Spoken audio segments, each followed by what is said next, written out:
Well, today finds me in western Rhode Island at the Arcadia Management Area, and we're going to climb the Mount Tom Trail, which goes up a small hill. It's not much of a mountain, to what's called Mount Tom, and it's a couple hundred feet higher than this stream here.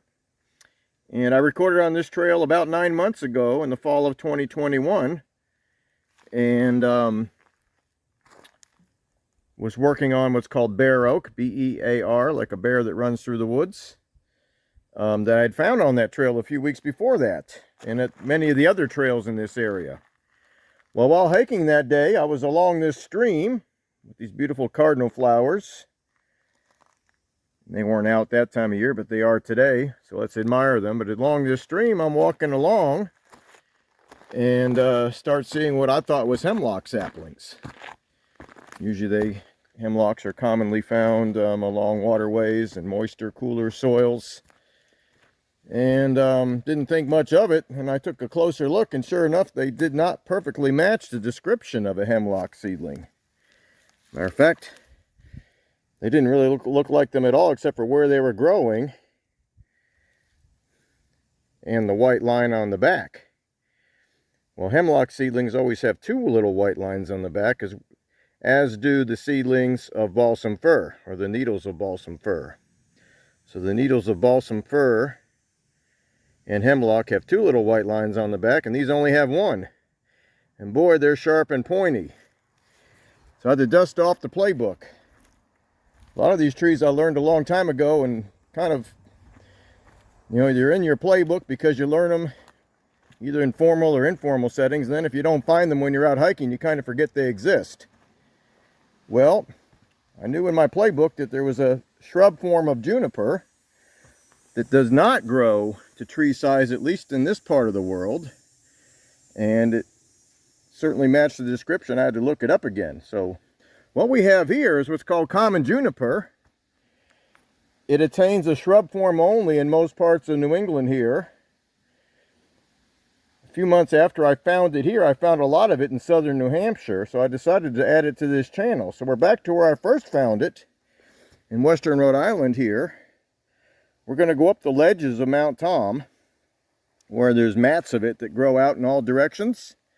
There's also some eastern red cedar, which could be confused with this common juniper, at least on some of the younger growth of the eastern red cedar that often attains this needle-like form instead of a scale-like form. So these are real sharp and pointy with a single line on the back.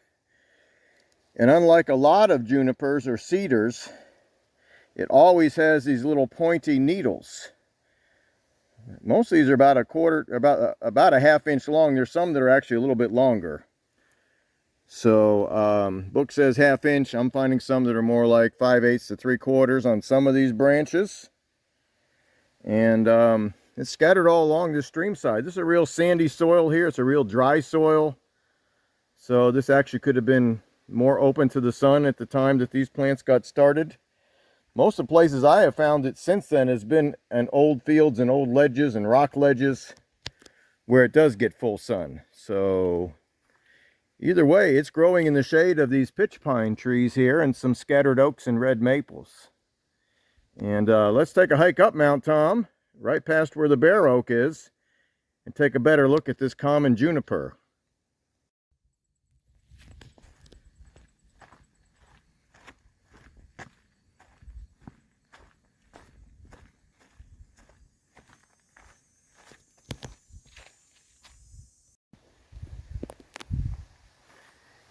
And about a half mile from that last stop, we've come to the open ledges of Mount Tom here. Again, this is only a couple hundred feet higher than the surrounding land, but has the feel of a larger mountain with some nice views through the trees here. Even better in the winter time. You can see off probably 10-15 miles. And plenty of our bear oak growing up here. There's even a little bear berry growing up here. We'll take a look at that in a second, but back to the junipers. The eastern red cedar is a juniper, which, when it's growing aggressively, can have needles that resemble those of the common juniper. Most of what you find on these more established trees are these plates stitched together. But sometimes the new growth can be a little pointy, and sometimes it sticks out a little bit too. We'll get into an old field situation where there's eastern red cedar growing aggressively as seedlings, and we'll look at the foliage on those and see how closely it resembles that of the common juniper, so we can make sure we don't get the two confused. There is some big mats of common juniper right up the trail here, but speaking of mats, common juniper is more common as you go north into Canada, especially in more open areas. So is our bearberry, which actually has a couple little berries on it right there. This is an evergreen ground cover. Never gets more than a few inches high, but kind of pretty to look at, and it's often found in these open sandy areas where the sand is open, on dunes and on these ledges. And as we continue along, there's a few smaller shrubs of this common juniper. They're not really mats that go out for long distances, but this one here is maybe 7 or 8 feet from end to end, from this end of the shrub to this end, and maybe about waist high. I'm going to stitch a video onto the end of this series at Mount Tom that I took on Kidder Mountain, New Hampshire, where the mats go on for sometimes almost an acre. So those trees could be quite well established, could have been there for hundreds of years on a similar rock outcrop, a bald area on top of a mountain. The larger mat is right back here. While we're walking, it's called common juniper, I believe, because it's common throughout the northern hemisphere regardless of your continent. The common juniper we're finding today in its shrub form can achieve a small tree or medium-sized tree form in other parts of the northern hemisphere, especially in Eurasia, Europe and Asia. It definitely becomes more common as you go north in any of those continents. It's often found near tree line out west. From what I've read, it's found in Canada in areas where it's too cold for trees to grow, near the northern limit of trees. It's a survivor, and it's common in places in New England here, but one of the few species is actually found throughout the world, and it's still considered the same species. And this is one of the largest mats or sideways growing examples of the common juniper on this Mount Tom trail. And it's sharing the mountain with some white pine and pitch pine here, and a lot of huckleberry.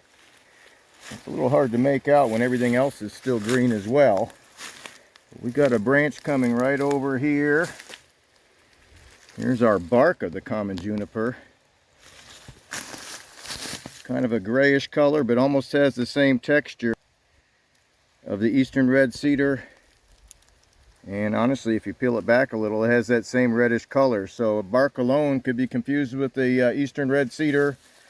The needles on the eastern red cedar younger trees, which we're going to attach to this video, could be confused with this.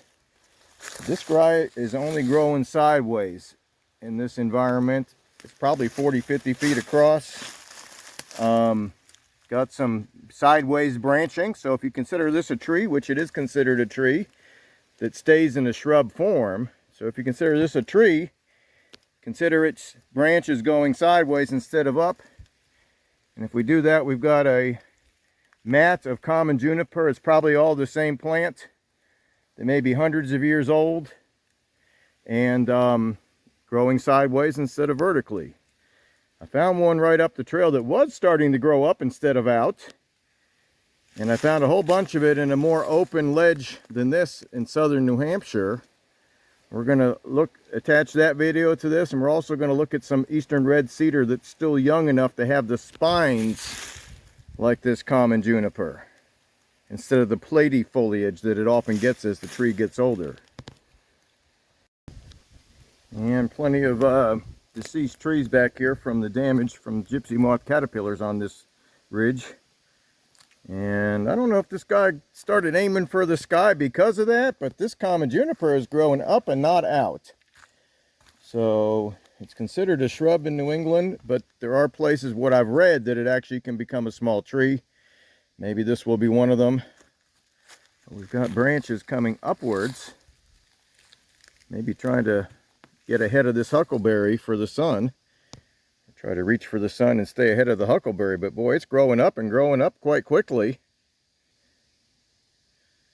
when given the opportunity. Again, this is some shade that used to be here, as these trees have died in the last few years. So the needles we've taken a good look at this point, and that white line is a giveaway. Guidebook says they come off in threes. It's a little hard to see that. It's a little crowded here, but if you look, you can see that. So where the leaves come off the stem, there's usually 3 needles or leaves at one place, but it's pretty crowded. I wouldn't call that an easy way to identify it, but maybe if you had to use it as a secondary way to identify it. But this one is starting to grow up. It's about shoulder high on me, about 5 feet tall and growing up. And I mentioned that the American chestnut is doing that in places with similar tree mortality. In this area, the American chestnut is growing up where the sprouts that existed for years, all of a sudden they're getting much taller when given the opportunity created by these oaks dying back from the damage from gypsy moth caterpillars. And let's continue this lesson. Let's do a little direct comparison of a seedling of an eastern red cedar and the foliage on that seedling with that of the common juniper. This is an old field situation, all kinds of stuff growing up here, what used to be pasture land. Got quite a few large eastern red cedar trees. I'd say medium-sized for that species. There's one right there.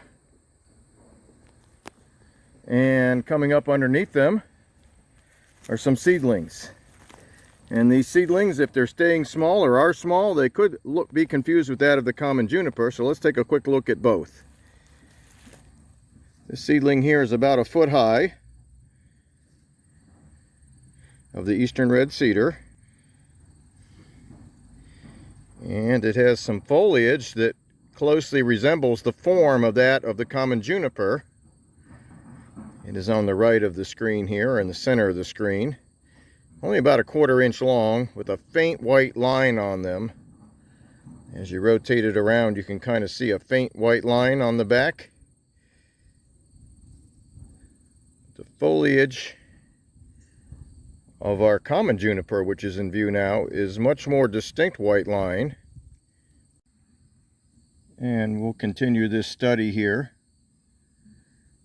On the right is the foliage with the distinct white line on the back of the needle of the common juniper. It's about 1/2 to 3/4 of an inch long. And on the left, I'll put my pinky in there for scale, the needles are much shorter on the eastern red cedar. They're still just as pointy and prickly and unpleasing to the touch, and there is a white line on the back, but it's not as obvious. So that should be enough to tell them apart if you had both growing in an old field situation, which is certainly possible.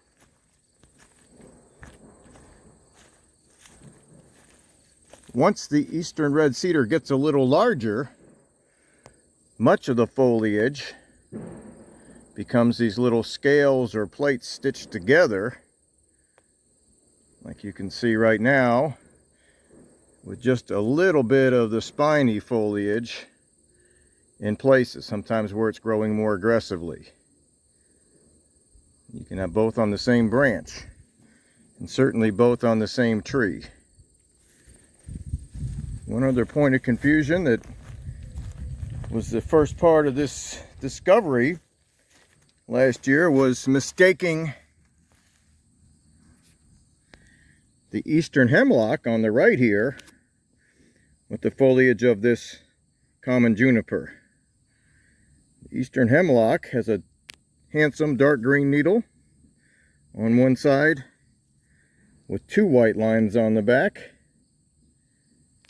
And our common juniper has a fairly handsome, at least to the eye it is handsome, look on the one side with a single white line on the back. But it is not pleasing to the touch. It's very prickly, very uncomfortable to touch. And the hemlock is much softer and pleasing to the touch, as would be the balsam fir, which has a similar needle. It's a little bit longer than that of this hemlock. It has a similar 2 white lines on the back. So let's continue this lesson. We got one more stop to make. I recorded it about 6 or 8 weeks ago up at Kidder Mountain in southern New Hampshire, where I found acres and acres of this common juniper growing in an area with mostly full sun. And our red spruce is common along the trail up Kidder Mountain here. It's common at the bottom where you park. It's common along the Walpack Trail where the hike originates, and after the 2 trails split, the red spruce is common along this Kidder Mountain Trail. And we're at the summit here, and the woodland transitions quickly to a more open, grassy area with all kinds of ground covers. And yes, plenty of our common juniper taking up parts of this open area. It's not all common juniper, but there's a fair amount of it up here, as well as our gray birch shimmering in the wind. It's a pioneer species, and some paper birch coming in as well.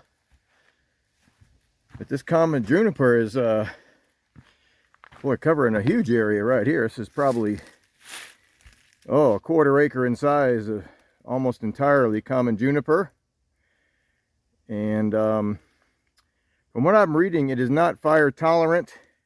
So if this were to get a brush fire up here, it may have burned some of it back, but where it does exist, it exists and it looks quite healthy. It's got plenty of new growth on it. And these needles are soft to the touch when they're first coming out like this. But as they harden off, they get pretty hard to touch. It's one of the most prickly plants, short of being a cactus, that you're going to find in these woods in this part of the country. But growing sideways, it's about 3 feet high right here, about as high as my shoulder almost, and growing out but not up, as we would often find it in this part of the world. Let's just take another look around here. We've got some common juniper growing right here in the shade of this pine tree, but it's still getting plenty of light.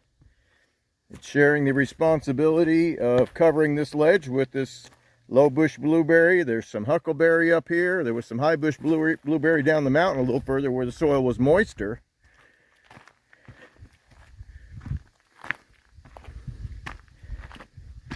And all kinds of common juniper in patches up here. Again, if the soil gets extremely thin, it may have a hard time getting itself established. If there's any kind of fire, that would prune it back. Probably not kill it though. And all kinds of common juniper right down here. There's a big mat of it right down here. And about 15 miles north of here on this same trail system, on North Packmonadnock Mountain, I found mats of it that went on for acres and acres. And I knew if I came to one of these other open areas, I would find it, and sure enough, I did.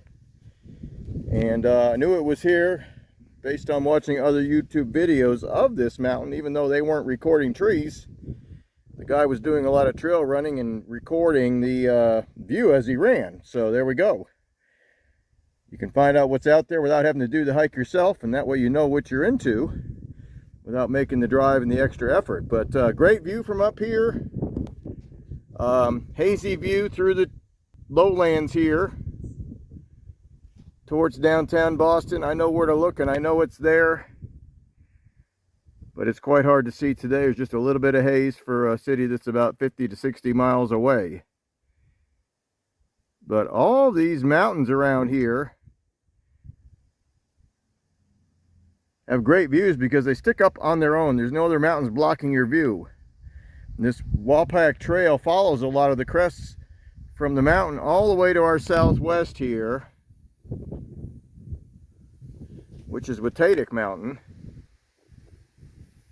right over what's called Pratt Mountain in New Ipswich Mountain, and eventually on just around the side of Kidder Mountain here over to what's called Sharon Ledges, and up over Temple Mountain and North and South Pack Monadnock Mountains. So great place to hike. A lot of these ledges have views, and from what I can see, the trail is never that steep. It gets rocky in places. Let's go down this ledge just a little further.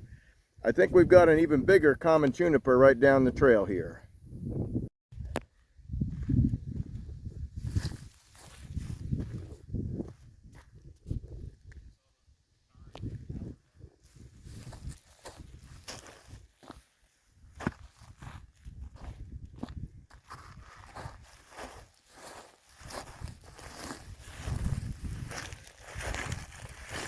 And you folks can clearly see what I meant by a larger common juniper. This is like basically an eastern red cedar tree laying down, and it's grown out but not up. But it's 6 inches in diameter and at a slow growth rate. It may have been here for generations. So interesting plant that I wasn't that familiar with until I started hiking in this area, and in some of the more challenging ledge environments south of here as well.